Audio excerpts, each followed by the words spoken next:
And in this very brief video, what I'm going to do is just introduce a new podcast series which we've begun here at Arete House. And the series is called Contemporary Spiritual Life. And what we're aiming to do in the series is to venture into and exploit the gap, or you might even call it an abyss, between the spheres of organized religion and religious practice and the spheres of secular society. So we're trying to wander into and rescue and maybe reveal something of a middle ground between those two poles. And I think it's true to say that if you are safely ensconced in the sphere of an organized religion, then you already have most of the tools necessary to understand what it is you're doing and why you're doing it. So, I mean, the point about organized religion is that it's organized. So it's very easy to navigate within that terrain what it is that you're practicing and why you're practicing it. I think it's also true to say that if you're safely ensconced in a kind of hard Darwinian materialism, then you have plenty of resources and materials from which to draw your understanding of who you are and what you're doing. Which is to say, we live in a very materialistic age, and there's an enormous amount of resources available to help people who are very materialistic understand who they are and what they're doing. But if you're somewhere in the middle between those two poles, which means you might draw some truth and insight from both of them, but not be wholly committed to either, then I think it's very, very easy to get lost. And in fact, maybe the very nature of that middle ground is a kind of fragile uncertainty. And that's, in this series, in a way, what we're doing is speaking to that uncertainty. Not looking to resolve it or to replace uncertainty with certainty, but merely to explore its textures and to try and understand it a little better.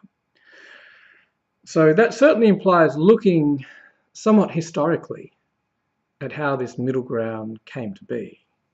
So, in the West, that seems to very much involve the fracture of Christianity at the hands of figures like Erasmus and Luther and Calvin, and then later on with the rise of the French philosophers and the Enlightenment epoch and so forth.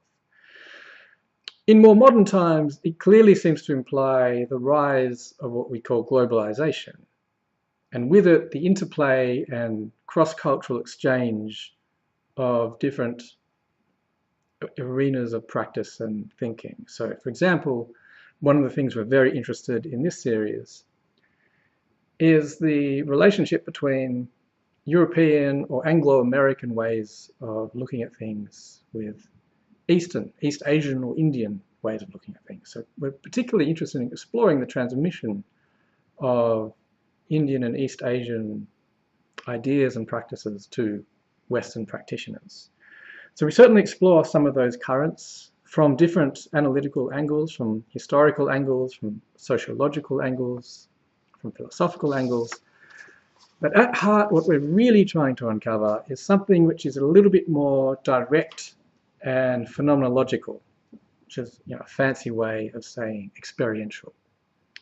That is, what we're really trying to uncover are the actual contemplative practices, the techniques, and the experiences that actual contemporary spiritual practitioners utilize in their own lives.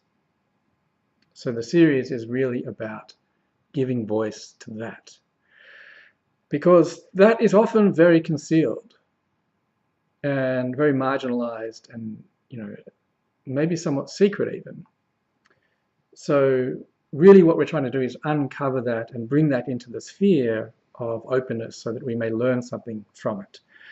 And we certainly don't have any agendas around this other than to accept that openness and to step into true dialogue and to let that openness reveal whatever it is that it does.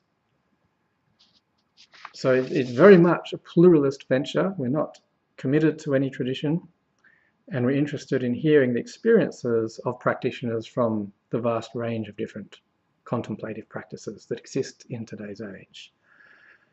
So the series is very much underway now. I do encourage you to listen to the first few podcasts, and there are many exciting interviews lined up for the near future. So please check it out at our website, aratehouse.com.au. The link is available underneath this video. And thanks for watching.